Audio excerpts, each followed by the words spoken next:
اور اس سے آگے کی صفات بتا رہی ہیں کہ مراد شیطان ہے۔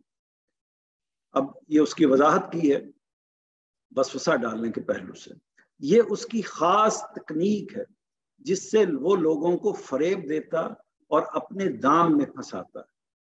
یعنی کیا تکنیک ہے شیطان کی؟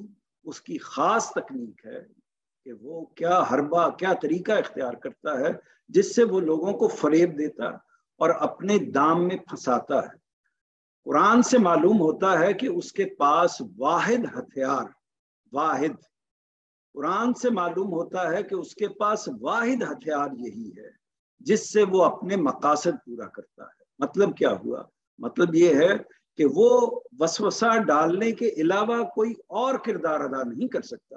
یعنی ایسا نہیں ہو سکتا کہ وہ خود سے، یعنی اپنے اعضاء و جوارے سے کوئی کردار ادا، یعنی وہ خود کردار ادا نہیں کرتا، بلکہ وہ انسانوں کو اس جگہ پر آمادہ کرتا ہے کہ وہ شیطانی اوصاف کے حامل ہو کر وہ اقدام کرتے ہیں۔ یعنی اقدام انسان ہی کرتا ہے، لیکن اس کو بھٹکاتا کون ہے؟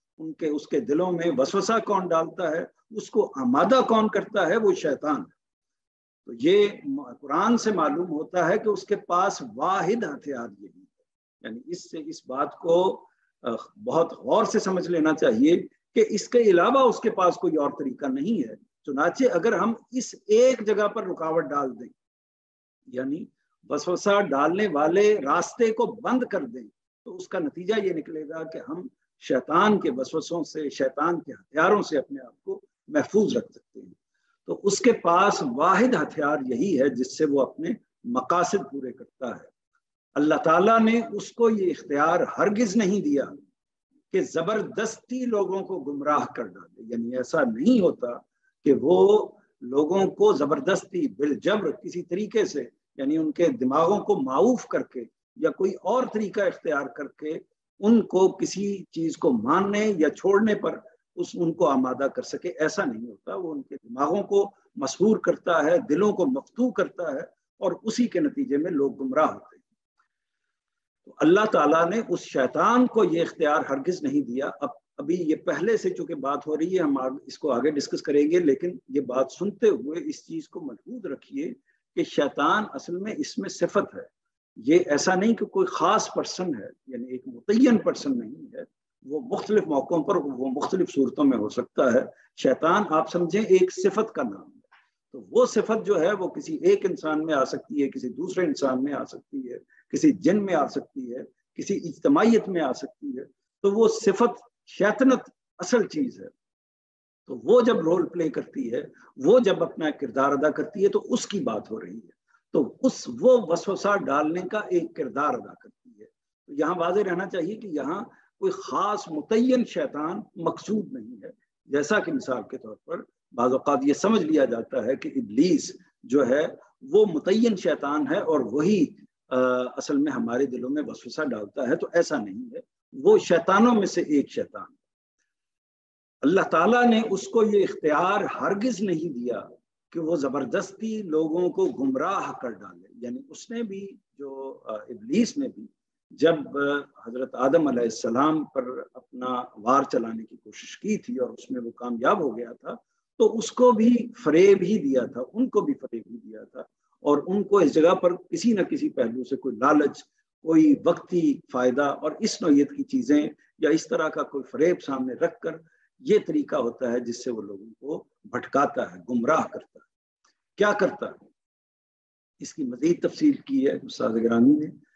وہ پرفریب وعدے کرتا ہے۔ پرفریب کا مطلب یہ ہے کہ یعنی دھوکے پر مبنی وعدے کرتا ہے۔ دھوکہ کس کو کہتے ہیں؟ مثال کے طور پر آپ جب کبھی جائیں، جیسے جس کے لیے ہم لفظ سراب کا لفظ استعمال کرتے ہیں، یعنی آپ صحرا میں جائیں یا کہیں بھی جائیں تو دور ایک آپ کو محسوس ہوتا ہے کہ شاید کوئی نخلستان ہے، کوئی درخت ہے، کوئی پانی کا چشمہ ہے، حالانکہ وہ ایک نظر کا دھوکہ ہوتا ہے، حقیقت نہیں ہوتی۔ تو دھوکہ اصل میں حقیقت نہیں ہوتا، یعنی وہ ایک خیالی تصور ہوتا ہے جس کو روبہ عمل نہیں ہونا ہوتا، جس کو واقع میں نہیں آنا ہوتا۔ تو یہ وہ چیز ہوتی ہے جس سے انسان اصل میں، کیونکہ بعض اوقات وہ چاہتا ہوتا ہے کہ محنت کیے بغیر ہی کوئی چیز حاصل ہو جائے، یا اس کو وقتی کچھ لالچ، کچھ فوائد اپنے سامنے اس کے پیش نظر ہوتے ہیں، تو پھر وہ اس سے وہ فائدہ اٹھاتا ہے، انسان کی اس لالچ سے، انسان کے اس جو ذاتی بعض اغراض ہیں، بعض مقاصد ہیں، بعض خواہشات ہیں، بعض تمنائیں ہیں، ان سے وہ فائدہ اٹھا کر یہ ترغیب دیتا ہے کہ یہ کرو گے تو یہ مسئلہ فوراً حل ہو جائے گا۔ جیسے ہی وہ یہ کرتا ہے تو انسان اس کے فریب میں آ کر پھر وہ کام کر لیتا ہے۔ تو پہلا کام وہ کیا کرتا ہے؟ پرفریب وعدے کرتا ہے، یعنی آپ فلاں دربار پہ جائیں گے تو اس کا نتیجہ یہ نکلے گا کہ آپ کی منت پوری ہو جائے گی، آپ فلاں تعویذ اپنے گلے میں ڈالیں گے، نتیجہ یہ نکلے گا کہ اس کے نتیجے میں آپ کے ہاں اولاد ہو جائے گی، آپ فلاں کام کریں گے، آپ کا بزنس کامیاب ہو جائے گا، وغیرہ وغیرہ۔ تو یہ پرفریب وعدے ہیں جو شیطان انسانوں کو دیتا ہے۔ بری سے بری چیز کو تزئین کر کے پیش کرنے کی کوشش کرتا ہے۔ یہ دوسری بات استاد نے بیان کی ہے کہ بعض اوقات بدترین چیز ہوگی، بدترین چیز دونوں کے حوالوں سے ہو سکتی ہے، یعنی وہ دنیاوی پہلو سے بھی ہو سکتی ہے اور آخرت کے پہلو سے بھی ہو سکتی ہے۔ تو دونوں طرح کی چیزوں کو، جو بری چیز ہوگی آپ اپنے نتائج کے لحاظ سے، جب بری ہوگی تو وہ اس کو بڑی خوبی کے ساتھ پیش کرے گا، بڑے اچھائی کے ساتھ پیش کرے گا، اس کی خوبیوں کو نمایاں کر کے پیش کرے گا اور اس کی خامیوں کو آپ کے سامنے سے اوجھل کر دے گا۔ بری سے بری چیز کو تزئین کر کے پیش کرنے کی کوشش کرتا ہے۔ ناسے مشفق بن کر ترغیب و ترہیب کے حربوں سے کام لیتا ہے۔ ناسے کہتے ہیں نصیحت کرنے والے کو، مشفق کہتے ہیں شفقت کرنے والے کو۔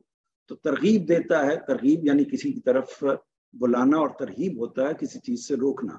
تو کسی وقت وہ اچھے کام کی طرف انسان جا رہا ہو تو اس کو روکتا ہے، اور اچھے کام کی طرف اور برے کام سے بچنے کی کوشش کر رہا ہو تو اس کو ترغیب دیتا ہے۔ تو ترغیب و ترہیب دونوں طرح کے پازیٹیو اور نیگیٹو طریقے اختیار کرتا ہے، اور اس کے لیے جو طریقہ اختیار کرتا ہے، جو کہ انسان نصیحت کو سننے والا ہے اور شفقت کو قبول کرنے والا ہے، تو بالعموم وہ کوئی سختی نہیں کرتا۔ سختی کرے گا تو اس کا نتیجہ یہ نکلے گا کہ لوگ سننے کے لیے تیار نہیں ہوں گے، تو وہ ان کا نصیحت کرنے والا بن جاتا ہے، ان کا ہمدرد بن جاتا ہے، ان کے لیے ایک شفقت کی جگہ پر آ کر کھڑا ہو جاتا ہے۔ تو ناسے مشفق بن کر ترغیب و ترہیب کے حربوں سے کام لیتا ہے، انہی یعنی طریقوں سے، جو مختلف حربے ہیں، جو مختلف طریقے ہیں، ان سے کام لیتا ہے، مگر اس سے زیادہ کچھ نہیں کر سکتا۔ یہ سب سے اہم بات ہے، اور یہ اللہ کی خاص عنایت ہے کہ شیطان اس سے زیادہ کچھ نہیں کر سکتا۔ یہی وجہ ہے کہ شیطان کی اس وسوسہ اندازی کے نتیجے میں اگر ہم کوئی کام کرتے ہیں تو مسئول ہم ٹھہرتے ہیں، وہ اپنی جگہ مسئول ہوگا، اس کو اس کے کیے کی کہ اس نے وسوسہ ڈالا ہے اس کی سزا ملے گی۔ لیکن جہاں تک ہمارا معاملہ ہے تو ہم نے اس کے وسوسے کو قبول کیا، اس کی تخریب کو، اس کی ترہیب کو قبول کیا، اور اس کے نتیجے میں ہم اس کی بات کو سننے پر آمادہ ہوئے اور اس پر عمل کرنے پر اپنے ذاتی فیصلے کی بنیاد پر آمادہ ہوئے، لہٰذا مواخذہ ہمارا اپنے عمل کی بنیاد پر، مگر اس سے زیادہ کچھ نہیں کر سکتا۔ اللہ کے جو بندے اس کے وسوسوں سے متاثر نہ ہوں، قرآن نے اطمینان دلایا ہے کہ اس کے لیے ممکن نہیں ہے کہ ان کا کچھ بگاڑ سکے۔ یہ بڑی اللہ تعالیٰ کی طرف سے نعمت ہے، اور اس کو ہر وقت اپنے ذہن میں رکھنا چاہیے کہ اگر آپ اس جگہ پر کھڑے ہیں، اپنی نفسیاتی قوت کو سٹرونگ رکھتے ہیں، قوت رکھتے ہیں، اور اسی طرح اللہ کے اوپر اپنے بھروسے کو بالکل کامل طریقے سے کھڑا کرتے ہیں، تو اس کا نتیجہ یہ نکلتا ہے کہ اللہ تعالیٰ نے، قرآن نے اس کا اطمینان دلایا ہے، یقین دہانی کرائی ہے کہ اگر لوگ اس جگہ پر کھڑے رہیں گے تو شیطان ان کا کچھ بھی بگاڑ نہیں سکے گا۔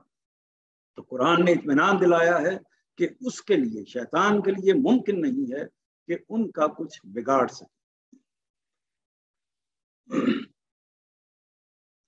اگلا جو نقطہ ہے، پھر الگ ہو کر بیٹھ جاتا ہے۔ یہ پوری شیطان کی ایک طرح سے جو شخصیت ہے یا جو اس کا وجود ہے اس کو نمایاں کیا گیا ہے۔ پھر الگ ہو کر بیٹھ جاتا ہے۔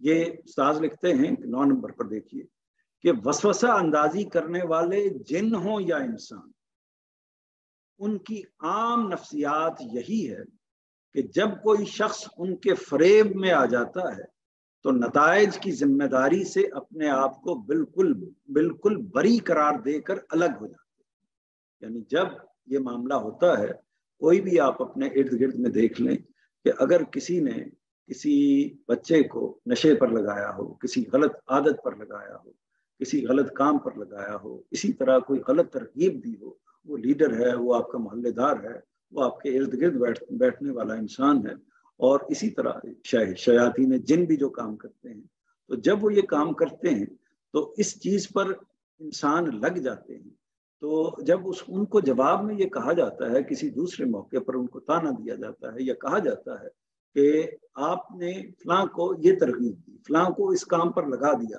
فلاں کو اس نشے پر لگا دیا، فلاں کو اس عادت پر لگا دیا، تو جب ان کو یہ تانا دیا جاتا ہے یا ان کے اوپر یہ تنقید کی جاتی ہے تو فوراً چبک کر جواب دیتے ہیں کہ میں کون ہوتا ہوں ایسا کرنے والا، اس نے تو خود کیا ہے، جو کچھ بھی کیا ہے اس نے خود کیا ہے۔ تو وہ یہ اس کی شخصیت کا حصہ ہے جو اس کو بیان کر دیا ہے کہ اصل میں وہ بے وفا ہوتا ہے، وفا پر کھڑا نہیں ہوتا، یعنی اس طرح کے ہر موقع پر وہ اپنے آپ کو پیچھے ہٹا لیتا ہے، کسی نوعیت کی کوئی ذمہ داری قبول کرنے کے لیے تیار نہیں ہوتا۔ تو وہ یعنی یہ تمام شیاطین، وہ انسانوں میں سے ہوں یا جنات میں سے ہوں، ان کی نفسیات ہی یہی ہے، ان کا طریقہ ہی یہی ہے، اور آپ اپنے ارد گرد میں غور کریں گے جو بھی شیاطین آپ کو نظر آتے ہیں، جب ان پر آپ الزام لگائیں یا جب آپ ان کو مجرم قرار دیں تو وہ اس جرم کا اپنے آپ کو ذمہ دار قرار نہیں دیتے جس جرم کی انہوں نے ترغیب دی ہوتی ہے۔ وہ یہ کہتے ہیں کہ ہم نے تو اپنی بات جو ہم صحیح سمجھتے تھے ہم نے کر دی ہے، اور آپ کے بچے، آپ کے لوگ، آپ کے انسان اگر گمراہ ہو گئے ہیں تو اس میں ہمارا کیا معاملہ ہے۔ تو جب کوئی شخص ان کے فریب میں آ جاتا ہے تو نتائج کی ذمہ داری سے اپنے آپ کو بالکل بری قرار دے کر الگ ہو جاتے ہیں۔ انسانوں میں اس طرح کے شیاطین ہر وقت دیکھ لیے جا سکتے ہیں۔ قرآن کی تصریحات سے معلوم ہوتا ہے کہ جنوں کے شیاطین کا معاملہ بھی یہی ہے، یعنی انسانوں کے شیاطین کو تو ہم براہ راست دیکھتے ہیں اور جانتے ہیں کہ وہ کیسے اپنے آپ کو پیچھے ہٹاتے ہیں اور ذمہ داری کو قبول نہیں کرتے، لیکن جہاں تک جنات ہیں، شیاطین، جنوں میں سے شیاطین جن ہیں، تو ان کے بارے میں قرآن مجید کی تصریحات سے واضح ہوتا ہے کہ وہ بھی یہی طریقہ اختیار کرتے ہیں۔ لفظ خناس آیت میں اسی کردار کی تصویر پیش کر رہا ہے، اسی وجہ سے خناس کو شیطان کی خاص صفت کے طور پر عام طور پر ہماری زبان میں بھی اور عام طور پر استعمال کر لیا جاتا ہے۔ لفظ خناس آیت میں اسی کردار کی تصویر پیش کر رہا ہے، یعنی کس کردار کی؟ کہ اپنے آپ کو الگ کر لیتا ہے، ذمہ داری سے اپنے آپ کو مبرہ سمجھتا ہے۔ تو کیسے؟ لفظ خناس آیت میں اسی کردار کی تصویر پیش کر رہا ہے تاکہ لوگ شیطان کی غداری اور بے وفائی کو بھی پیش نظر رکھیں، یعنی وہ شخص وہ ہے، وہ لیڈر ہے، یا وہ آپ کا خیر خواہ جس کو آپ سمجھتے ہیں، وہ جو آپ کے لیے بڑی خوبصورت قسم کی نصیحتیں کرتا ہے، تو اس کے اپنے مقاصد ہوتے ہیں، بعض اوقات اپنی دکانداری ہوتی ہے، بعض اوقات اپنے فوائد ہوتے ہیں، بعض اوقات محض دوسروں کو نقصان پہنچانا ہی ہوتا ہے، تو اس کے اپنے مقاصد ہوتے ہیں جن کے لیے وہ انسانوں کو استعمال کرتا ہے۔ جب وہ استعمال کرتا ہے تو اس کا نتیجہ یہ نکلتا ہے کہ وہ جب اس پر کوئی الزام آئے یا بات آئے تو اپنے آپ کو الگ کر لیتا ہے، اپنے آپ کو بڑا پاکیزہ اور صاف ستھرا ظاہر کرتا ہے۔ تو اسی وجہ سے جو لوگ ہیں ان کو توجہ دلائی ہے کہ چونکہ وہ خناس ہے، اس لیے پہلے دن ہی اس بات سے آگاہ رہیں کہ اس نے وفا نہیں کرنی، اس نے آپ سے غداری کرنی، اس نے ایک دن جب آپ کسی غلطی میں آخری درجے میں پڑ جائیں گے اس نے آپ کو چھوڑ کر الگ ہو جانا۔ چنانچہ دوسرے مقامات میں فرمایا ہے کہ وہ ہمیشہ کا خضوع یعنی اپنے مریدوں کو دغا دینے والا ہے، اس کے تمام وعدے بالکل فریب ہیں، آخرت میں بھی وہ اسی طرح بری الذمہ ہو کر الگ ہو جائے گا جس طرح دنیا میں ہو جاتا ہے۔ آخرت میں بھی وہ یہی کہے گا کہ میں نے تو بس ایک بات کی تھی، لوگ اس بات میں آ گئے تو اس میں میرا کیا قصور ہے۔ تو یہ جو فضول کے حوالے سے استاذ نے یہ حوالہ دیا ہے، اس کی آیت میں نے لکھی ہے، سورہ فرقان کی آیت ہے، وَقَانَ الشَّيْطَانُ لِلْإِنسَانِ خَذُولًا، اور شیطان انسان کے ساتھ بڑا ہی بے وفائی کرنے والا ہے، یعنی وہ اصل میں دغا دینے والا، بے وفائی کرنے والا، دھوکہ دینے والا ہے، ساتھ کھڑا ہونے والا نہیں ہے. تو یہ اس کی خاص صفت اضافی طور پر موجود ہے. اگلا نقطہ دیکھیے،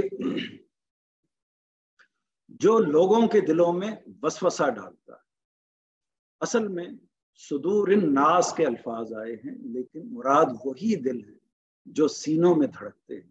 یعنی یہ عام طور پر یہ ہر زبان کے اندر یہ چیز ہوتی ہے کہ بعض اوقات ایک لفظ کو استعمال کر کے اس سے متصل کوئی دوسرا لفظ مراد ہوتا ہے یا مقصود ہوتا ہے. جیسے مثال کے طور پر میں کہوں کہ میں نے ابھی ایک گلاس پیا ہے، تو گلاس کا مطلب گلاس پیا نہیں ہوگا، بلکہ اس کے اندر جو پانی موجود ہے وہ ہوگا. تو اسی طرح صدور الناس کا مطلب لوگوں کے سینے نہیں ہے، بلکہ سینے کے اندر جو دل ہے اس سے مقصود ہوگا.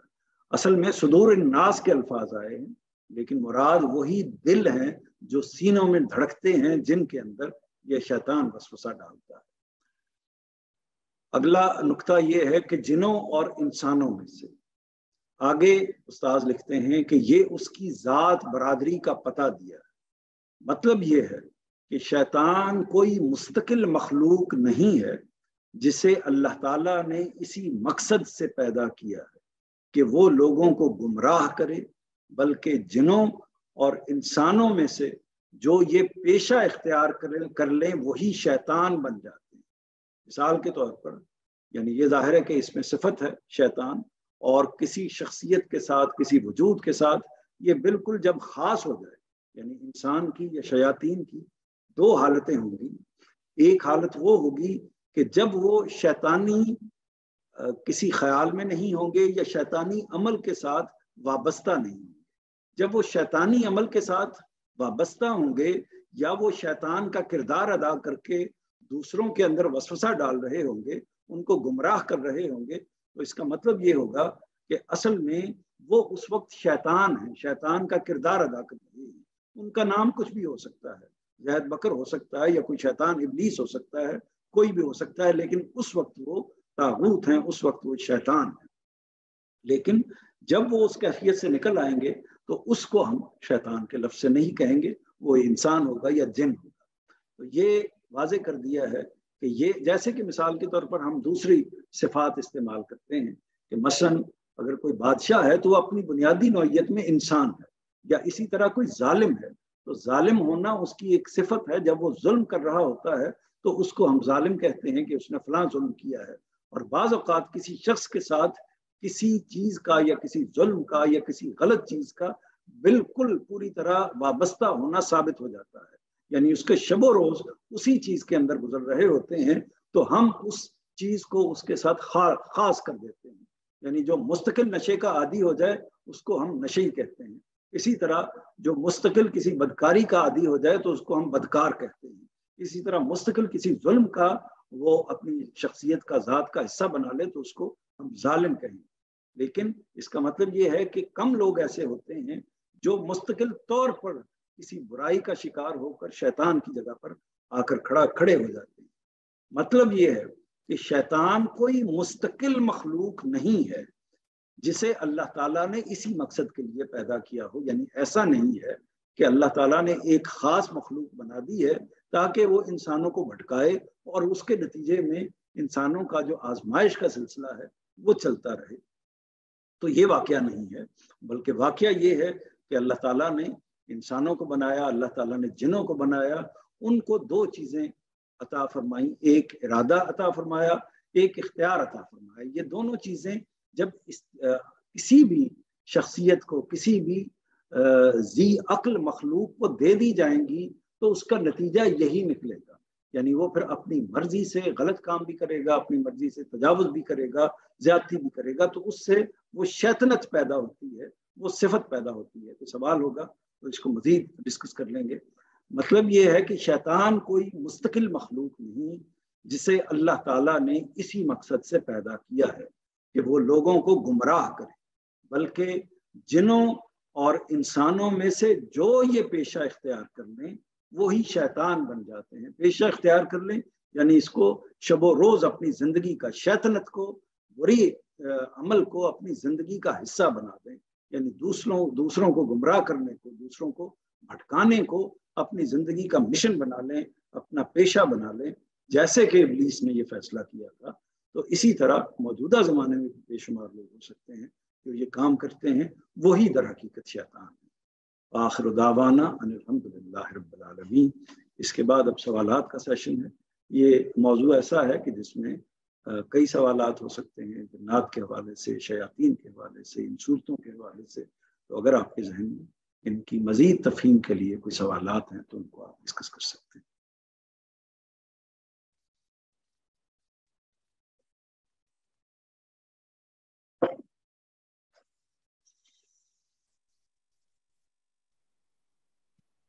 جی ایک سوال تھا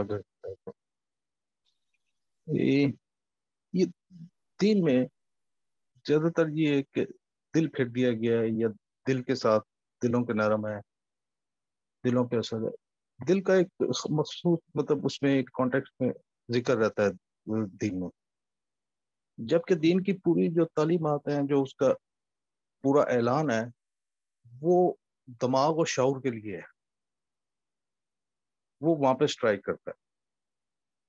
تو یہ مجھے آج تک یہ کنیکشن سمجھ نہیں آیا کہ یہ، کیونکہ ہم کہتے ہیں کہ جی دل صاف تھا، اب دل صاف سے کیا مراد ہے؟ اصل میں تو وہ نیت صاف ہے نا، آپ کی شعور، آپ سوچ آپ کی صاف ہے، تو ہم کہتے ہیں دل صاف۔ تو یہ کنیکشن مجھے آج تک سمجھ نہیں آیا، اس میں ذرا سی روشنی ڈال سکتے ہیں پلیز؟ یہ اہم سوال ہے، اور میرا خیال ہے کہ اس کو یہ سمجھ نہ آنے کی وجہ کیا ہے؟ وجہ وہ علمیت ہے، وہ انفارمیشن ہے جو ہمیں موجودہ زمانے میں حاصل ہو۔ وہ انفارمیشن ہمیں یہ بتاتی ہے کہ جو بھی سوچوں کا پروسیس ہے وہ ہمارے دماغ میں ہوتا ہے، اور دل ہمارا جو ہے وہ محض ایک خون کو پمپ کرنے کا ایک آلہ ہے، یعنی اس کی حیثیت ایک ایسے آلے کی ہے جس کے اندر سوچ، خیال، فیصلہ سازی اور اس نوعیت کی چیزیں نہیں ہو سکتی، اور دماغ کے اندر یہ چیزیں موجود ہوتی ہیں۔ تو لہٰذا جب ہم سوچنے کی بات کرتے ہیں، وسوسہ ڈالنے جانے کی بات کرتے ہیں، تو وہ اصل میں دماغ ہی اس کی جگہ بنتا ہے، دل نہیں بنتا۔ تو یہ ظاہر ہے کہ یہ ہم جس بنیاد پر سوال پیدا کر رہے ہیں، جس بنیاد پر بات کر رہے ہیں، وہ انفارمیشن ہے جو ہمیں سائنس نے دی ہے۔ لیکن مثال کے طور پر سائنس ابھی تک اس کو دریافت نہیں کر پائی، اور شاید مستقبل میں بھی اس کا کوئی بظاہر امکان نظر نہیں آتا کہ ایک اور چیز ہے وہ کہاں ہوتی ہے۔ یعنی ایک میٹیریل وجود ہے ہمارے دماغ کا جو ایک خاص طریقے سے، اس کے اندر بھی خون گردش کرتا ہے، وہ ایک خاص طریقے سے پروسیس کرتا ہے، اور پروسیس کر کے میموری اور اس طرح کی دوسری چیزوں کو محفوظ بھی کرتا ہے، اور پھر اس کا تجزیہ کر کے کوئی ہمیں فیصلہ سناتا ہے۔ تو ایک وہ ہے، ایک دل ہو گیا۔ لیکن وہ چیز جو میں ہوں، یعنی جو اصل میں دماغ کو بھی پروسیس کراتا ہے، جو اپنی سوچوں کو بھی آگے لے کر چلتا ہے، کیا وہ دماغ ہے؟ تو میرا وجود یہ کہتا ہے کہ وہ دماغ نہیں ہے، وہ میں ہوں۔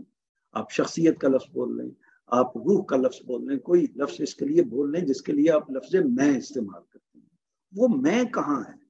وہ میں دماغ تو نہیں ہے، وہ میں کا دماغ ہے، وہ میں کا دل ہے، وہ میں کا وجود ہے۔ تو یہ جو میں ہوں یہ کہاں پایا جاتا ہے؟ تو اس کو ہم ابھی تک دریافت نہیں کر سکے۔ اس کا بعض احادیث میں اس کا ذکر ہے کہ یہ جو میں ہے یا یہ جو روح ہے، یہ دل کے آس پاس یا دل کی جگہ پر یہ موجود ہوتی ہے۔ کیا دماغ انسان کے وجود کے اندر ہی موجود ہے؟ یہ روح یا یہ میں یا یہ شخصیت یہ کہاں موجود ہے؟ جب ہم مر جاتے ہیں تو ہمارے وجود سے وہ نکل جاتی ہے، تو وہ کہاں موجود ہے؟ تو یہ تصور کیا جاتا ہے کہ وہ دل کے اندر یا دل کے مقام پر کسی جگہ پر یا سینے میں کہیں موجود ہے۔ تو ایک تو یہ پہلو ہے، لیکن اس کی حقیقت کو ہم پرکھ نہیں سکتے، سائنسی طور پر طے نہیں کر سکتے۔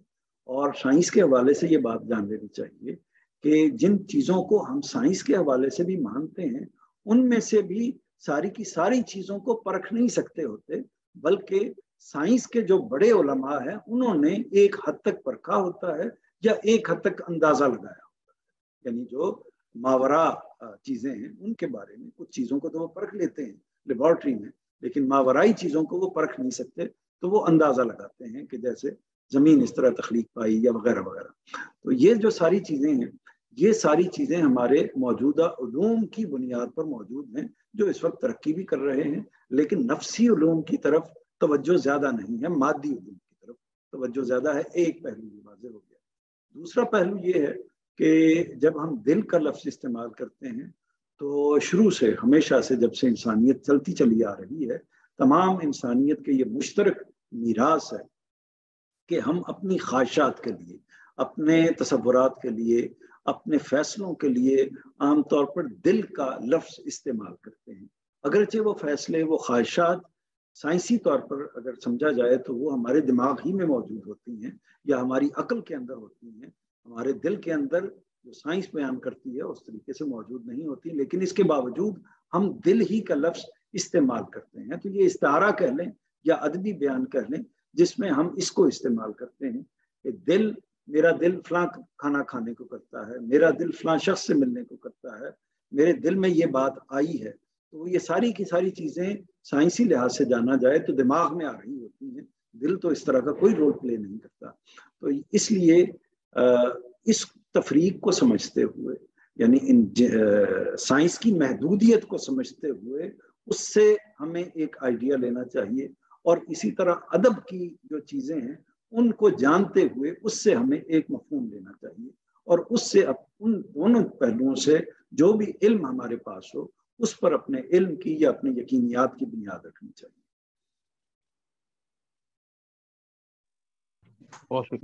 جی آج کی زبان میں بھی یہی ہم استعمال کرتے ہیں لٹریچر میں کہ اس آدمی کا دل بہت اچھا ہے، ایون سائنٹسٹ بھی وہ استعمال کرتے ہیں، سب وہی استعمال کرتے ہیں۔ لٹریری لینگویج میں تو ہمیشہ دل استعمال ہوتا ہے پرسنالٹی کے لیے۔ جی صحیح کہا۔ ایک اور وضاحت کہ مطلب ظاہر ہے ٹھیک ہے، وہ آپ کی بات کے دو چیزیں ہمارے اندر، ایک حیوانی جسم ہے، ایک ہماری روح کہہ لیں یا جو بھی ہو، وہ چیز ہے جو میں ہوں، وہ علیحدہ چیز ہے، اس میں تو کوئی شک نہیں، یہ تو طے ہے۔ کیا یہ اس طرح ہے کہ یہ جو حیوانی جسم ہے اس کا محور وہ جذبات اور وہ ساری چیز ایموشنز ہوتے ہیں، اور وہ جو میں ہوں اصل میں اس کا جو محور ہے یا اس کا جو محرک ہے یا اس کا جو سورس ہے وہ سوچ اور شعور ہے۔ اب جب کوئی چیز سامنے سے آتی ہے میرے پاس تو یا تو میں اس کو اپنے حیوانی جسم کے سپورٹ کر دیتا ہوں کہ وہ اس کو پروسیس کرے تھرو جذبات، یا پھر میں اس کو جو میں ہے وہ اس کو شعور کے سپورٹ کر دیتی ہے کہ شعور اس کو پروسیس کر کے بتائے۔ یہ کیا کچھ ایسے پروسیس کو ٹھیک سمجھاؤں کہ جذبات جو ہے وہ پہلے سٹرائک کرتے ہیں اور شعور بعد میں سٹرائک کرتا ہے؟ اگر آپ مذہبی اصطلاحات، جی سمجھ، میں جتنا سمجھا ہوں اس کے لحاظ سے میں عرض کرتا ہوں، جہاں تک مذہبی اصطلاحات کو ہم اگر ملحوظ رکھیں یا مذہبی تناظر کو ملحوظ رکھیں تو اس میں تو ہمارا اصل وجود جو ہے وہ وہی ہے، نفس ہی، جس کو ہم کہیں گے روح کہیں گے یا شخصیت کہیں گے۔ وہ نفس ہے جو اللہ تعالیٰ کے حکم سے ہمارے جسم کے اندر داخل ہے، تو وہ اصل چیز ہے۔ جذبات بھی اسی کے ہیں، سوچیں بھی اسی کی ہیں، خیالات بھی اسی کے ہیں، فیصلے بھی اسی کے ہیں۔ اس کو ایک اصل میں خارج چاہیے ہوتا ہے اپنے اظہار کے لیے، خارج چاہیے ہوتا ہے۔ ظاہر ہے کہ وہ جو وجود ہے وہ مستقل ہے، اس کو موت بھی نہیں آئی جب سے اللہ تعالیٰ نے تخلیق کیا ہے، اس کا جسم فنا ہو جاتا ہے لیکن وہ خود زندہ رہ کر اوپر برزخ میں یا اللہ تعالیٰ کے پاس چلا جاتا ہے، اور پھر قیامت کا جب موقع آئے گا تو اسی کے ساتھ جسم دوبارہ وابستہ کر دیا جائے گا، وہ اسی طریقے سے موجود رہے گا۔ اور اصل میں جو جزا کا معاملہ ہے، ہونا ہے، وہ کسی خاص جسم کے ساتھ نہیں ہونا، وہ اسی وجود کے ساتھ ہونا ہے۔ یعنی احساس غصے کا، نفرت کا، یعنی جب اس کو مار پڑے گی خدا نخواستہ کسی کو، یا کسی کو انعام ملیں گے، تو وہ اصل میں جسم اس کا ذریعہ بنے گا، لیکن اصل میں اس روح کو یا اس شخصیت کو وہ سارے جزا و سزا کے معاملات اس کے ساتھ ہوں گے، کیونکہ آج ایک جسم ہوگا، کل دوسرا ہوگا۔ اور یعنی اپنی حقیقت کے لحاظ سے ہم جب اپنی دنیا میں بھی زندگی گزارتے ہیں تو حقیقت کے لحاظ سے اپنے جسم کو کئی بار تبدیل کر رہے ہوتے ہیں، جو میں نے سنا ہے سائنس کے حوالے سے، کیونکہ ہمارے سیلز، ہمارے خلیات جو ہیں وہ آج سے جو 10 سال پہلے تھے وہ آج نہیں ہیں، اور 10 سال بعد وہ نہیں ہوں گے. تو جب یہ صورتحال ہے تو اس کا مطلب یہ ہے کہ جسم جو ہے اس کی حیثیت محض اس تک کمیونیکیشن کی ہے، اس تک ابلاغ کی ہے.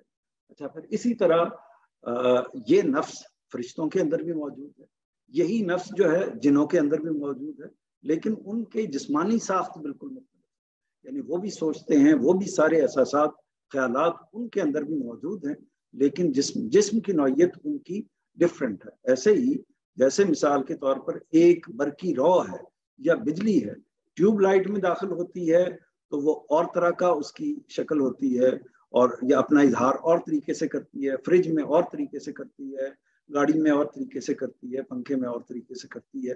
تو یہ ساری چیزیں، لیکن یہ ساری چیزیں اصل میں اصل نہیں ہے. اصل وہی بنیادی شخصیت یا وہی برق ہے جو اصل میں بیہیو کرتی ہے.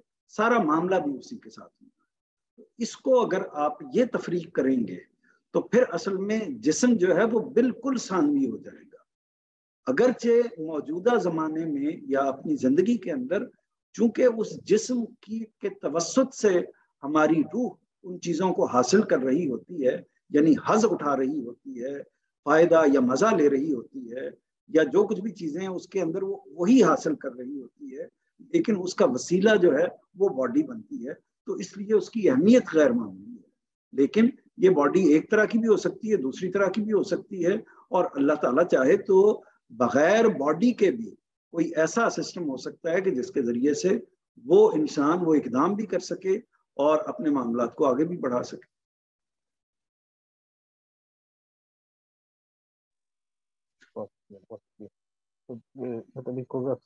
اپنے لیے کہ جیسے میں کہتا ہوں کہ میں ہوں، تھوڑی سی آواز آپ بلند کیجیے گا. جیسے میں کہتا ہوں کہ میں ہوں اور میرا گھر ہے، تو یہ دو چیزیں ہیں، میں ہوں اور میرا گھر ہے. ایسے ہی میں کہتا ہوں میں ہوں، میرا جسم ہے، تو اس کا مطلب دو چیزیں ہیں. تو وہ جو میں ہوں وہ اسی کے اندر سارے جذبات ہیں، اسی کے اندر سارا کنیکشن ہے، اسی نے پروسیس کرنا ہے، اسی نے دیکھنا ہے چیزوں کو، اسی کو ساری سزا ہے، اسی کے لیے جزا ہے. بالکل یہ بات طے ہو گئی. اب جو دین جو کہتا ہے دل ہے یا قلب ہے، جو محور ہے، جو بھی ہے، وہ اس میں کا ہے.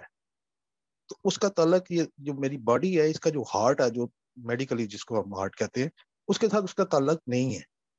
یہ بات ایسے واضح ہو گئی کہ اسی کا دل ہے، اسی میں کا ہی دل ہے، اسی میں کی جذبات ہے، اسی میں کی ہی سارا سزا و جزا اسی کے لیے ہے، وہی ساری شخصیت ہے.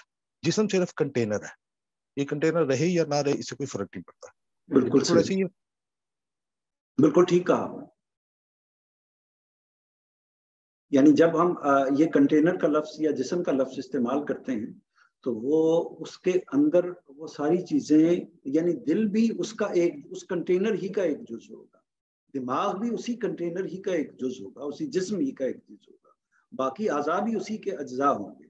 تو جو اجزاء ہمیں دستیاب ہیں ان کو تو ہم استعمال کر سکیں گے، دوسروں کو نہیں استعمال کر سکیں گے. مثلا کسی شخص کو، انسان کو آنکھیں نہیں ملیں گی تو وہ اس کے نفس کو یا اس کے میں کو وہ دروازہ میسر نہیں ہے جن سے وہ باہر دیکھ سکتا ہے. تو کچھ دوسری چیزوں کو تو وہ محسوس کر سکتا ہے، لیکن وہ جو دیکھنے کی حص ہے وہ اس کے اندر مفقود ہے، موجود نہیں ہے. تو اس لیے وہ کسی گھر میں اچھائیاں بھی ہو سکتی ہیں، کسی کو زیادہ تیز نظر ملی ہوتی ہے تو وہی وجود جو ہے وہ زیادہ دور تک دیکھ سکتا ہے. کسی کو زیادہ بڑا دماغ ملا ہوتا ہے، وہ زیادہ اچھے طریقے سے پروسیس کر کے، تیز پروسیس کر کے جلدی سوچ سکتا ہے، جلدی. تو یہ سارے جسمانی اعضاء اصل میں اس کے ایک طرح سے، ہمارے ایک بڑے محبوب دوست ہیں وہ یہ کہتے ہوتے ہیں کہ اصل میں وہ ایک تمثیل میں بیان کرتے ہیں اس کو کہ سوار اور سواری ہے.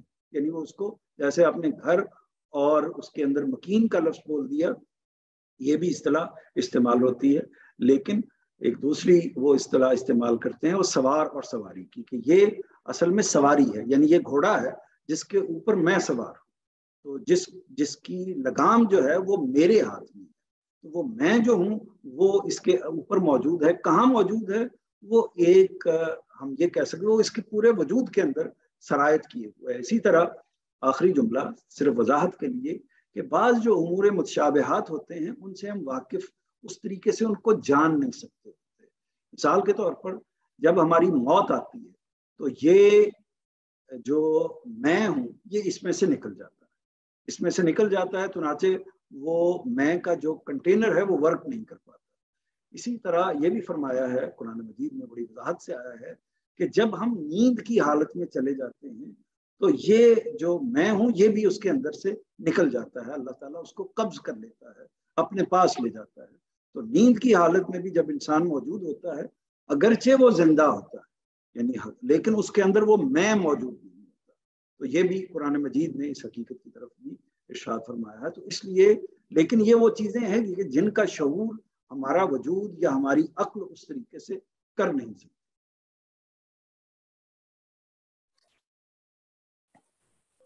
حضور صاحب، یہ جو اسی سورہ کے بارے میں ایک جو لفظ ہے یہاں پہ خناس، کیا اس لفظ کا اردو میں کوئی ترجمہ ہے، کوئی اور لفظ؟ آپ یہ کہہ سکتے ہیں کہ عام طور پر بعض اوقات ایسے الفاظ ہوتے ہیں، جیسے مثال کے طور پر لفظ الہ بولا جائے تو الہ کے اندر جو شیڈز پائے جاتے ہیں وہ لفظ معبود کے اندر اس طریقے سے نہیں پائے جاتے، یعنی ایک حد تک ہی ادا کرتا ہے معبود کا لفظ اس کو۔ تو اسی طرح مثال کے طور پر پروردگار کا لفظ بولیں گے جب ہم، تو پروردگار جو آپ کو مفہوم دے گا، اس کے بجائے ہم روزی دینے والا کہیں تو وہ مفہوم تھوڑا سا محدود ہو جائے گا، کیونکہ روزی انسان صرف کھلانے پلانے سے متعلق کر لیتا ہے، اور پروردگاری کی جو بے شمار چیزیں ہیں جس میں تنفس بھی شامل ہے، جس میں ماحول بھی شامل ہے، اس کو جب روزی کا لفظ استعمال کرتا ہے تو انسان اس میں شامل نہیں کرتا۔ تو یہ الفاظ کے ڈفرنٹ شیڈز ہوتے ہیں، ہر زبان کے اندر موجود ہوتے ہیں۔ تو خناس کا لفظ ہماری زبان میں بھی ایک طریقے سے استعمال ہونے لگ گیا، اور بعض اوقات یہ شیطان کے، تو اسی وجہ سے جو استاذ نے بھی اس کا ترجمہ کھول کر کیا ہے، یعنی ایک لفظ اس لفظ کے نیچے نہیں رکھا، بلکہ یہ رکھا ہے کہ پھر الگ ہو کر بیٹھ جاتا ہے۔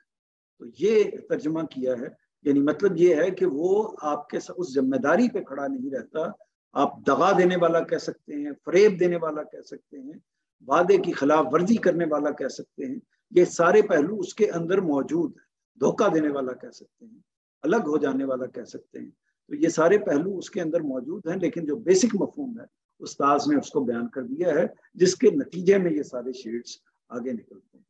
تو اردو میں یہ کہہ سکتے ہیں کہ اس کا ایگزیکٹ اس کو بیان کرنے والا لفظ موجود نہیں ہے، اور یہ اصطلاحات کے اندر یہ چیز موجود ہوتی ہے کہ جیسے مثال کے طور پر صلاۃ کا لفظ ہے، اس کا ایگزیکٹ معنی جو ہم نے اصطلاح کے طور پر استعمال ہمارے دین نے کیا ہے، یعنی دین نے صلاۃ کے لفظ کو جن معنوں میں استعمال کیا ہے، تو اس کو عام دعا کے مفہوم میں اگر ترجمہ کریں گے تو یہ غلط ہو جائے۔ اس کے لیے ہمیں بھی ایک نیا لفظ کریٹ کرنا پڑا، یا وہ ہماری زبان میں فارسی میں موجود تھا نماز کا لفظ، تو وہ اس کی جگہ پر رکھ دیا ہم نے، ورنہ اگر یہ سچویشن موجود نہ ہوتی تو ہم وہی لفظ لے کر آتے۔ جیسے طرح جن کا لفظ ہے تو جن کا لفظ بھی ہم اسی زبان سے اٹھا کے اپنی زبان میں لے کے آئے ہیں، شیطان کے لفظ بھی اصل میں ہم وہیں سے اٹھا کے اپنی زبان میں لے کے آئے ہیں۔ شیطان کے لفظ کا اب کوئی اور ترجمہ نہیں کیا جا سکتا، شیطان کے لفظ کا ترجمہ شیطان ہی کرنا پڑے گا، لیکن یہ لفظ بھی ہم نے ادھر سے لیا ہے، عربی ہی سے لیا ہے، یا قرآن مجید کے پس منظر سے لیا ہے۔ اسی طرح جو خناس کا لفظ ہے اس کی نوعیت کی ہے۔ یہ میں نے اس لیے پوچھا کہ یہ لفظ جو ہے یہ میں نے اور بھی دیکھی ہیں ٹرانسلیشن، تو یہ سم ٹائم آپ کو نا کنفیوز کرتا ہے، کیونکہ اس کا ڈائریکٹ کوئی جیسے جو میں نے کویشچن کیا کہ کوئی ہے کوئی اردو میں اس کا معنی جو اس لفظ کو ادا کرتا ہے، جیسے مثال کے طور پہ میں دیتا ہوں آپ ایک دو مثال کے وہ کیوں کنفیوز کرتا ہے، کہ جلندری صاحب نے اس کا جو ترجمہ کیا ہے وہ انہوں نے لکھا ہے کہ اس آیت کا کہ شیطان وسوسہ انداز کی برائی سے جو خدا کا نام سن کر پیچھے ہٹ جاتا ہے، تو انہوں نے وہ خدا کا نام جو ہے وہ بریکٹ میں لکھا اور پیچھے ہٹ جاتا ہے، اور مودودی صاحب نے لکھا ہے کہ وہ بار بار پلٹ کے آتا ہے یا اس طرح سے۔ تو یہ مطلب سارے آپ دیکھیے کہ یہ دونوں ترجمے جو ہیں، یہ دونوں ترجمے بھی لفظ کو یعنی ایگزیکٹ لفظ کو بیان نہیں کر رہے، بات کو ادا کر رہے۔ یعنی گاندھی صاحب نے کیا الگ ہو جاتا، انہوں نے کیا پیچھے ہٹ جاتا، اور انہوں نے کیا بار بار پلٹ کر آتا۔ تو یہ اصل میں پھر بھی کوئی ایک، جیسے ایک ہی لفظ خناس یا شیطان ہے، اسی طرح بعض نے شیاطین کیا، شیطان کیا اس کا ترجمہ، تو اس لیے وہ ایک لفظ میں اس کو ادا کرنا چونکہ ممکن نہیں تھا اردو زبان میں، تو اس لیے اس کسی شیڈ کو نمایاں کر دیا. تو استاذ نے یہ کیا ہے کہ جو اس کا بنیادی شیڈ ہے، یعنی جو بعض اوقات لفظ کے اصل معنی کے زیادہ قریب ہوتا ہے، وہ آپ اس کو بیان کر دیتے ہیں، جو اس کے پھر پورے عمل کو یا اس کی پوری چیز کو اس کے ساتھ وابستہ کر دیتا ہے. اس لیے یہ دونوں ترجمے بھی آپ نے بیان کیے ہیں. کوئی اور ممکن ہے کہ ایسا لفظ بھی اگر کسی نے استعمال کیا ہو، لیکن اس میں بھی سوال یہی، مثال کے طور پر میں شیطان کے نیچے ترجمے میں رکھ دوں خناس، تو یہ غلط نہیں ہوگا، کیونکہ خناس کی جو صفت ہے وہ شیطان کے اندر پائی جاتی ہے، شیطان کی صفت خناس کے اندر پائی جاتی ہے. اسی طرح میں شیطان کے نیچے لکھ دوں طاغوت، تب بھی یہ غلط نہیں ہوگا. یا شیطان کے نیچے یہ لکھ دوں کہ وہ آپ کے اندر وسوسہ ڈالنے والا، حالانکہ شیطان کا لفظی مطلب تو یہ نہیں ہے وسوسہ ڈالنے والا، لیکن لفظ شیطان کا ترجمہ ایک شخص یہ کر دے کہ وسوسہ ڈالنے والا، تو وہ بھی اپنے مفہوم یا اطلاق کے لحاظ سے درست ہوگا. تو اس لیے یہ تنگی ہوتی ہے جو ہماری زبان کی، یا ایک زبان سے دوسری زبان میں کسی بات کو منتقل کرنے کی بعض اوقات یہ لیمیٹیشنز ہوتی ہیں. اور پھر خاص طور پر قرآن مجید میں کے حوالے سے اگر کوئی اس کو بیان کر رہا ہو تو اس کی یہ لیمیٹیشنز زیادہ بڑھ جاتی ہیں، کیونکہ وہ زیادہ رچ زبان ہے، اور اس کو پھر حل اسی طرح کیا جاتا ہے کہ اس کو فٹ نوٹ میں، حواشی میں، یا بات کو کھول کر ایک لفظ کو، پوری صفت کو پورے جملے کے اندر بیان کر دیا جاتا ہے. اچھا، ایک چھوٹا سا کامنٹ ہے، یہ جو ابھی کیونکہ ہم نے یہ چاروں جو صورتیں ہیں جو کل سے شروع ہوتی ہیں، تو کئی دفعہ دیکھا ہے کہ وہ کچھ حضرات جو ہیں، یا سننے میں آتا ہے کہ آپ چاروں کل پڑھیں، یا ان کو ایک ہی جگہ پہ وہ لکھ دیتے ہیں برکت کے لیے یا اس طرح سے. تو اس کی کوئی ایسی مطلب دینی حیثیت ہے اس کی، یا کوئی ایسی حدیث ہے جس وجہ سے یہ لوگ کرتے ہیں، یا یہ صرف جیسے چیز شروع ہو جاتی ہے معاشرے میں ایسی؟ یہ ایک محض اس کی کوئی دینی حیثیت نہیں ہے، نہ کوئی روایتوں میں اس کی کوئی سند موجود ہے. باقاعدہ طور پر ضعیف چیزیں تو بے شمار اکٹھی کر لی جاتی ہیں، لیکن اس کی کوئی حیثیت نہیں ہے. یہ چونکہ ایک ریزمبلنس پائی جاتی ہے، ایک تو یہ قرآن مجید کے آخری حصے میں ہے، ریزمبلنس یہ پائی جاتی ہے کہ چھوٹی صورتیں ہیں. دوسرا یہ کہ تمام کی تمام کل سے شروع ہوتی ہیں، اور اگرچہ اپنے مفاہیم کے لحاظ سے یہ دونوں بالکل الگ ہیں، وہ دونوں بالکل الگ ہیں. ان دونوں کا آپس میں اگر آپ صورتوں کو دیکھیں تو ان کا کوئی جوڑ آپس میں نہیں بنتا. تو اس لیے یہ صرف وہی لفظ کا ایک ہو گیا، اور ضرورت ہمیں یہ ہوتی ہے، انسان کی عام ضرورت ہے کہ کوئی چھوٹی چیز ہو، آسان چیز ہو، اور جس کو ورد کے طور پر یا اس طرح کے کسی معاملے میں استعمال کیا جائے، تعویذ کے طور پر، ورد کے طور پر، یا کسی کو بتانے کے لیے، یاد کرنے کے لیے، سمجھانے کے لیے کر لیا جائے. تو اس طرح کی چیزیں نسبتاً چھوٹی ہونی چاہیے، اور ان میں کوئی اس طرح کی چیز بھی موجود ہو. ہاں البتہ معوذتین کے حوالے سے روایتوں میں بڑی وضاحت سے یہ بات آئی ہے کہ ان کو دعا کے طور پر استعمال کرنا چاہیے، اور ان کو اسی طرح سورہ اخلاص کے حوالے سے بھی یہ بات آئی ہے کہ وہ ایک طرح سے قرآن مجید کا، جیسے ہم نے پہلے بھی ڈسکس کیا، کہ گویا کہ ایک تہائی ہے.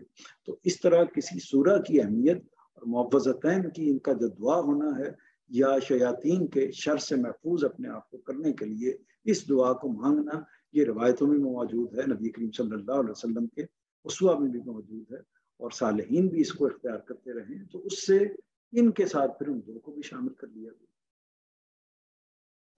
جی 11 بج گئے ابھی مظہر صاحب، تو اگر جی ہمارے سوالات مکمل ہو گئے تو ہم اپنے اگلے مرحلے کی طرف بڑھتے ہیں. میں نے پچھلے ہفتے ایک سوال کیا تھا جو کہ آپ نے جواب دیا اس کا، لیکن میرا خیال ہے میں شاید اس کو صحیح ایکسپلین نہیں کر سکا، اس میں صرف تھوڑی سی وضاحت چاہیے.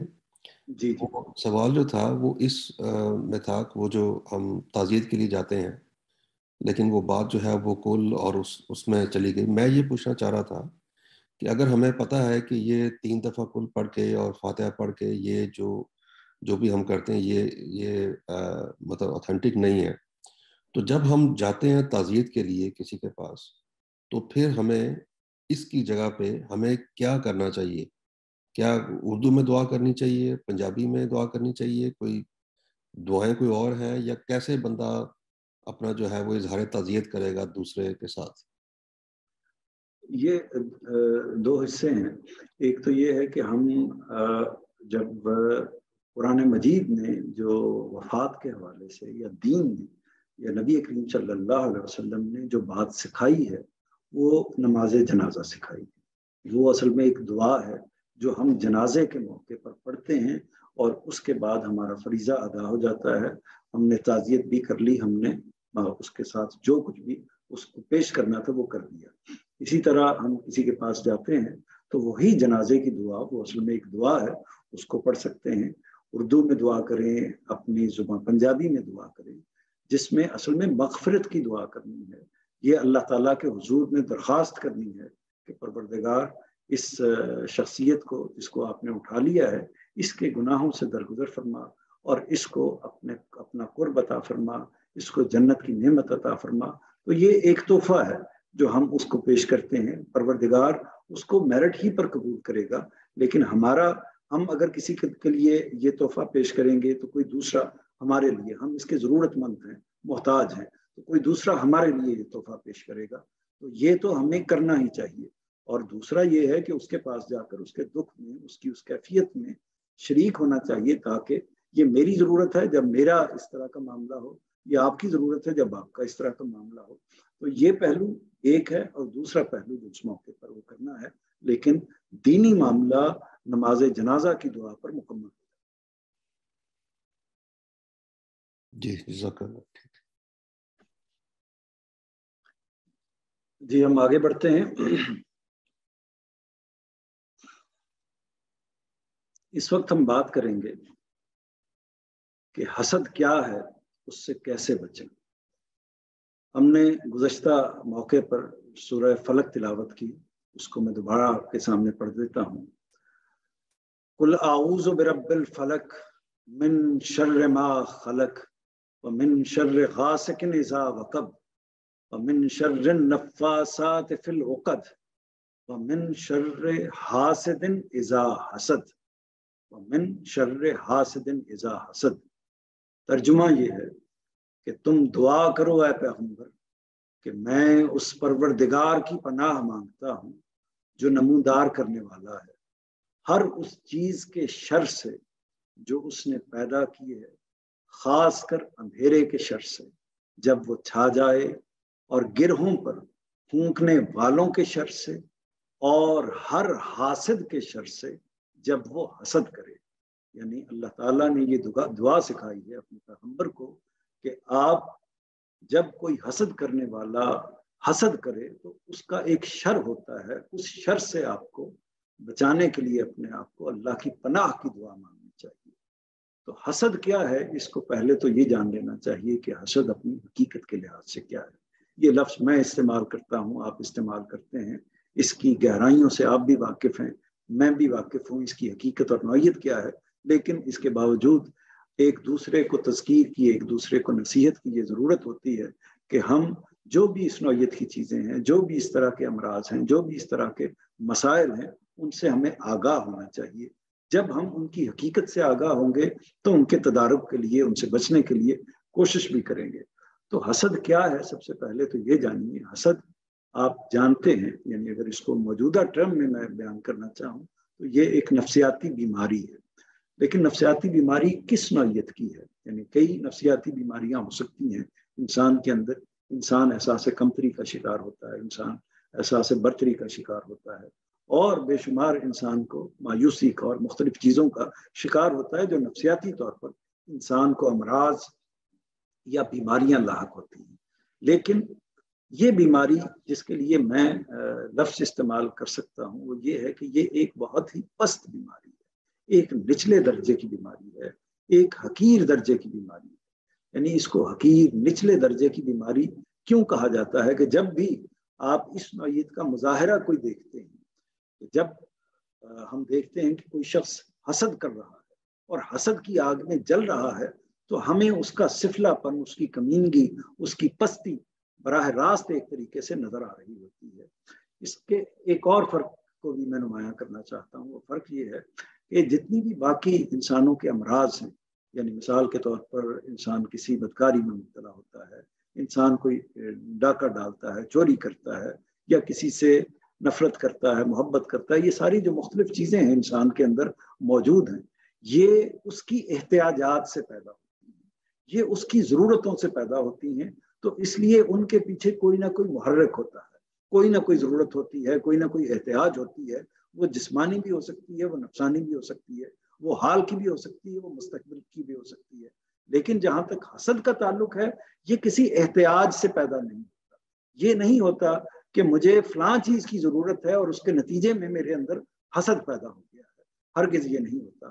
تو یہ اس وجہ سے ہم یہ کہہ سکتے ہیں کہ یہ ایک ایسی بیماری ہے جس کو ہم نے خام خواہ اپنے اوپر مسلط کر لیا ہے، جس کا اصل میں کسی چیز سے، کسی ضرورت سے، کسی احتیاج سے اصلاً کوئی تعلق نہیں ہوتا۔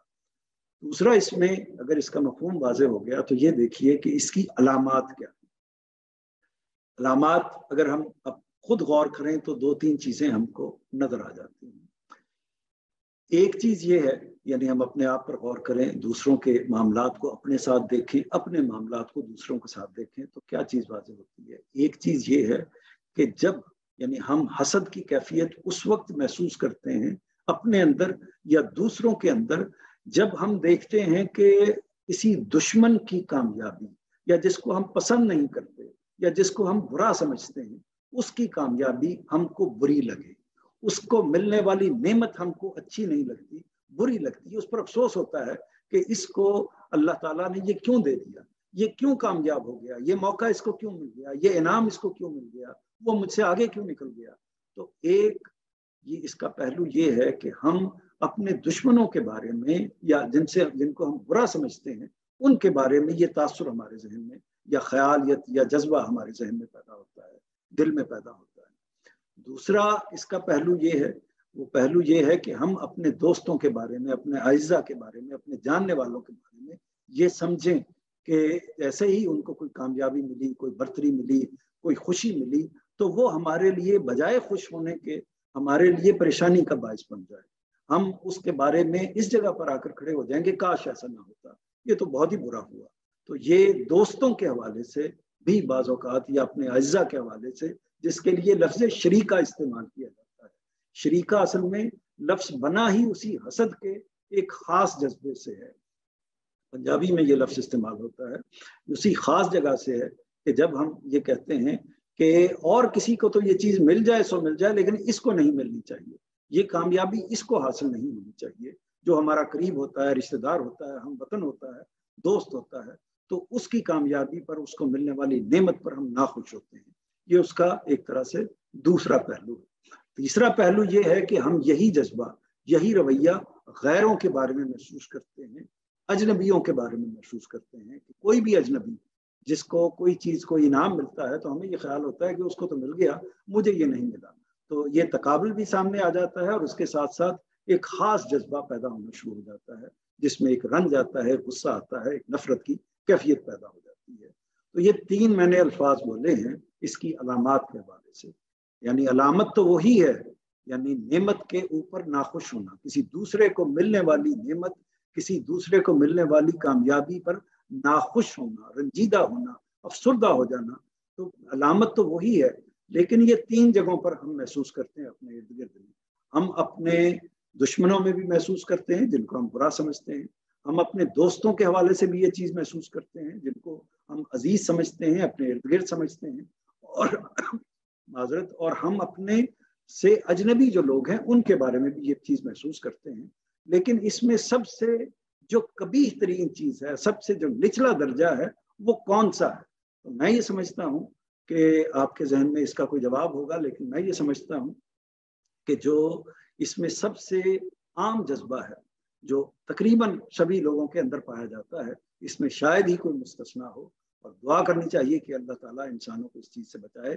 تو زیادہ تر لوگوں کے اندر جب یہ جذبہ بیدار ہوتا ہے تو وہ اپنے مخالفوں کے بارے میں، اپنے دشمنوں کے بارے میں، یا جو اپنی ناپسندیدہ شخصیات یا لوگ ہوتے ہیں ان کے بارے میں تو یہ فوراً ہی پیدا ہو جاتا ہے، اور انسان گویا کہ اپنا استحقاق سمجھنے لگ جاتا ہے کہ وہاں تو مجھے اس رویے کو ظاہر کرنا ہی ہے، اور اس کے اظہار کو کوئی برائی، بہت بڑی برائی نہیں سمجھا جاتا۔ تو یہ اتنا عام ہے، لیکن چونکہ اس کے پیچھے کچھ ایسی چیزیں موجود ہوتی ہیں، یعنی اس شخص سے ہمیں نقصان پہنچا ہوتا ہے، اس نے ہمارے ساتھ زیادتی کی ہوتی ہے، کوئی ظلم کیا ہوتا ہے جس سے ہم ڈسٹرب ہوئے ہوتے ہیں، اس کے نتیجے میں ہم پھر جوابی طور پر ہمارے اندر اس طرح کا یہ جذبہ پیدا ہو جاتا ہے۔ تو یہ اس کو میں سمجھتا ہوں کہ یہ اگر 3 حصے کیے جائیں تو یہ سب سے کم کیٹیگری ہے، کیونکہ ہمیں اس کے ساتھ کوئی نہ کوئی مخاصمت، کوئی دشمنی، کوئی خارج کی کسی وجہ سے، اس کی کسی زیادتی کی وجہ سے ایک پوزیشن ہماری موجود ہوتی ہے۔ دوسرا جو معاملہ ہے، جو آپ جس کو اس سے اوپر سمجھیں کہ یعنی یہ بیماری جب اپنی ابتدائی جگہ پر ہوتی ہے تو اس جگہ پر کھڑی ہوتی ہے، اس سے جب اوپر اٹھتی ہے تو پھر وہ شریکے والی جگہ پر آ کر کھڑی ہو جاتی ہے کہ جب ہم یہ محسوس کرتے ہیں کہ مجھے جو چیز نہیں ملی وہ میرے بھائی کو کیوں مل گئی، وہ میرے دوست کو کیوں مل گئی، تو اس کی کامیابی، اس کی ترقی میرے اندر اس طرح کے جذبات پیدا کرنے شروع کر دیتی ہے، اور پھر ہم اس کو بڑھاتے چلے جاتے ہیں۔ یہ بھی ہم روز اپنے ارد گرد میں دیکھتے ہیں کہ چاہے ہم زبان سے مبارکباد دے رہے ہوتے ہیں، ظاہر میں اس کے لیے بڑی خوشی منا رہے ہوتے ہیں، لیکن ہمارا دل کچھ اور کہہ رہا ہوتا ہے۔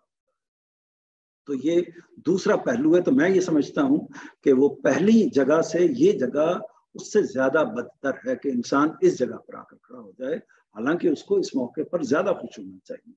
تیسرا جو جگہ ہے، جب یہ بیماری بالکل ایک طرح سے مرض کی آخری درجے جگہ پر پہنچ جاتی ہے، وہ یہ کہ یہ دونوں جگہیں، جو آپ کی مخالفین کی جگہ ہے یا آپ کے موافقین کی جگہ ہے، احباب کی جگہ ہے، یہ دونوں جگہیں تو ایسی ہیں جہاں آپ کا کوئی لین دین ہے، جہاں کسی نے آپ کے ساتھ تعلق رکھا ہے، جہاں آپ ایک دوسرے کے ساتھ نظر آتے ہیں، لیکن وہ حصہ جو غیروں سے متعلق ہے اس میں ہم نظر ہی نہیں آ رہے ہوتے، یعنی دوسرے کا ہمارے ساتھ نہ دشمنی کا کوئی تعلق ہوتا ہے، نہ محبت کا کوئی تعلق ہوتا ہے، نہ اناد کا کوئی تعلق ہوتا ہے، نہ موافقت کا کوئی تعلق ہوتا ہے۔ جب کوئی تعلق ہی نہیں ہے، اس کے باوجود انسان دوسرے کے اندر کوئی کامیابی دیکھ کر، کوئی اچھائی دیکھ کر، کوئی خوبی دیکھ کر، کوئی اس کی برتری دیکھ کر اس پر ناخوش ہو، تو اس کا مطلب ہے کہ اب تو معاملہ بالکل ہی ختم ہو گیا ہے۔ تو یہ جو پہلو ہیں، تو اس لیے ہمیں اس کو پہلے درجے سے بھی نکالنا چاہیے، دوسرے درجے سے بھی نکالنا چاہیے، اور تیسرے درجے سے بھی نکالنا چاہیے۔ بہت کم لوگ ہوتے ہیں جو اس تیسرے درجے میں آ کر کھڑے ہوتے ہیں، لیکن اس کا مطلب یہ ہوتا ہے کہ پھر ان کی بالکل لٹیا جو ہے وہ ڈوب گئی ہے، اور ان کا معاملہ بالکل ہی ختم ہو گیا ہے۔ اب وہ مرض گویا کہ ناقابل علاج جگہ پر کھڑا ہے۔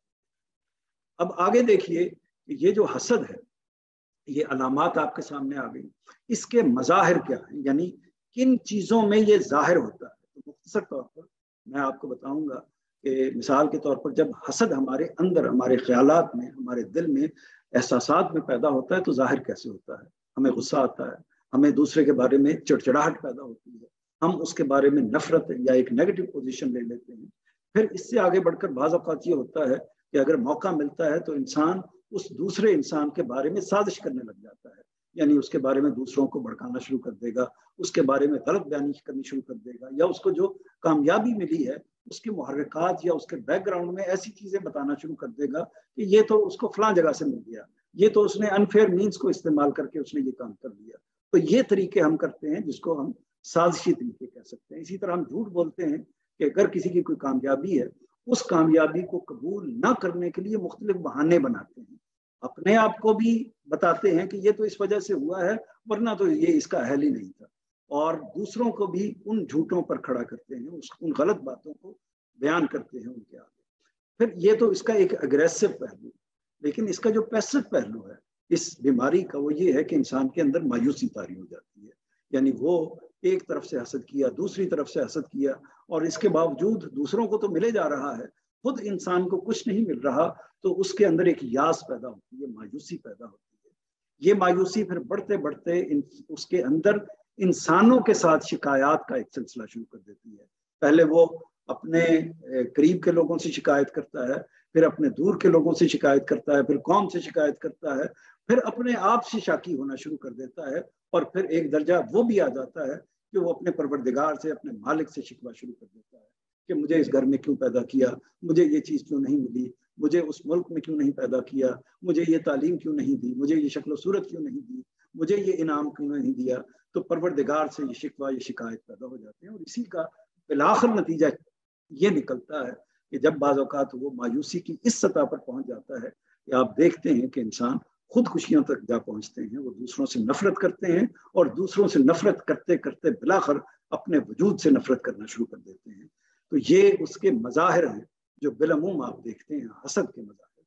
اسی طرح اس کے جو نتائج ہیں, اگر اس کے نتائج کو ہم متعین کرنا چاہیں تو وہ یہی ہیں کہ اگر انسان اس بیماری کو اپنا اوڑھنا بچھونا بنا لے تو اس کا نتیجہ یہ نکلتا ہے کہ چونکہ اس کے نتیجے میں یہ ساری چیزیں, یہ چڑچڑاہٹ, یہ غصہ, یہ سازشی ذہن, یہ جھوٹ, یہ مایوسی, یہ ساری چیزیں پیدا ہو جاتی ہیں, تو وہ مقابلے کی, آگے بڑھنے کی, انعام حاصل کرنے کی جو کاوش ہے اس کے اندر ختم ہو جاتی ہے.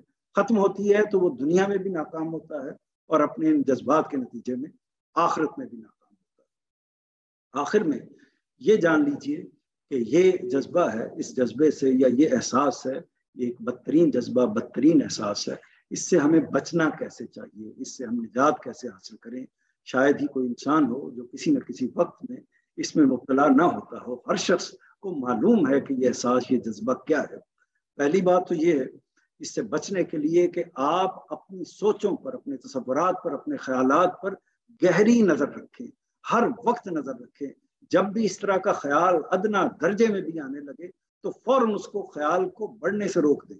یہی اصل میں خیال جو ہے وہ پھر آپ کو عمل کی وادی میں لے کے جائے گا. پہلے آپ کے اپنے آپ کو ڈسٹرب کریں گے, پھر آپ دوسروں تک اس کا انتقال شروع کر دیں گے.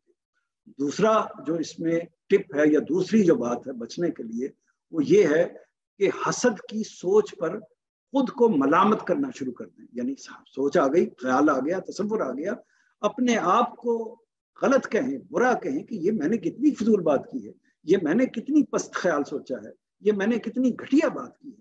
جیسے ہی یہ خیال آئے فوراً اپنے آپ کو توجہ کریں اور اپنے آپ کو متنبع کریں, اپنے آپ کو بتائیں کہ تم یار اس جگہ پر آ کر کھڑے ہو گئے ہو کہ تم نے اس طرح کی بات سوچ لی ہے, عمل کی تو بات دور کی ہے. تیسری جو چیز ہے وہ یہ چیز ہے جو ایک پازیٹیو چیز ہے. پہلی چیزیں دونوں ایک طرح سے نیگیٹو عمل ہے. پازیٹیو عمل کیا ہے کہ کامیابی اور ناکامی کو اللہ تعالیٰ کے قبضہ قدرت میں سمجھیں. یعنی جو بھی آپ کو کامیابی ملتی ہے یا دوسرے کو ملتی ہے, جو بھی معاملات پیش آتے ہیں, وہ پروردگار کے قبضہ قدرت میں ہوتے ہیں. اس کے اذن کے بغیر, اس کے فیصلے کے بغیر نہ آپ سے کچھ چھن سکتا ہے, نہ دوسرے کو کچھ مل سکتا ہے. اور چوتھی بات یہ ہے کہ اس دنیا کو, یہ بڑی اہم بات ہے, اسی وجہ سے دین بار بار اس کی تبلیغ ترغیب کرتا ہے, دیتا ہے کہ اس دنیا کو آزمائش سمجھیں, اس دنیا کو امتحان سمجھیں, اس دنیا کو عارضی سمجھیں. اس دنیا کو جب آپ عارضی سمجھیں گے تو آپ کی راحت وقتی آپ کو ہوگی, وہ زیادہ وقت کے لیے نہیں ہوگی. آپ کو معلوم ہوگا کہ مجھے آج جو راحت, مجھے جو آج خوشی ملی ہے, ممکن ہے کہ کل دوسرے کو مل جائے اور وہ میرے پاس موجود نہ ہو, اور ممکن ہے کہ جو دوسرے کو راحت, خوشی یا عظمت ملی ہے وہ کل مجھے بھی اللہ تعالیٰ کے فیض سے, اللہ تعالیٰ کے انعام سے, اللہ تعالیٰ کے کرم سے مجھ کو مل جائے. تو یہ اس دنیا کو آزمائش سمجھیں. اگر مجھے اللہ تعالیٰ نے صبر کی آزمائش میں ڈالا ہے تو مجھے اس کو قبول کر کے اس میں سے کامیاب ہونا ہے. اللہ تعالیٰ نے مجھے شکر کی آزمائش میں ڈالا ہے تو مجھے اس کو پوری طرح قبول کر کے اس کے اندر سے کامیاب ہونا ہے. تو یہ فیصلہ ہم اپنے ساتھ کریں گے. آخری بات یہ ہے کہ جس کو میں کہہ سکتا ہوں کہ یہ ایک آپ اپنا روز مرہ بنا لیں, اپنی زبان پر اس کو جاری کرنا شروع کر دیں کہ جو بھی کامیاب ہونے والا ہے آپ کے ارد گرد میں, جس کو بھی کوئی خوشی ملی ہے, جس کو بھی کوئی راحت ملی ہے, وہ آپ کا دشمن ہے, وہ آپ کا دوست ہے, وہ آپ کا اجنبی ہے, آپ سے غیر ہے, آپ سے دور ہے. کسی بھی پوزیشن میں وہ آپ کے ساتھ کھڑا ہے تو آپ کی زبان سے کیا نکلنا چاہیے, اس کو اپنی عادت بنا لیں. دل بھی آپ کا پکارے, زبان بھی پکارے, ماشاء اللہ, سبحان اللہ, اللہ آپ کو اور دے, اللہ آپ کو اور ترقی عطا فرمائے. یہ دعائیہ کلمات آپ کی زبان سے, اس کے لیے آپ کے دل سے بھی نکلنے چاہیے اور آپ کی زبان پر بھی جاری ہونے چاہیے. پہلے مرحلے میں اس کی ایفرٹ کریں کہ یہ آپ کی زبان پر جاری ہوں. آہستہ آہستہ جب وہ زبان کا حصہ بنیں گے, آہستہ آہستہ آپ کے دل کا بھی حصہ بننا شروع ہو جائیں گے. آخر دعوانا الحمدللہ.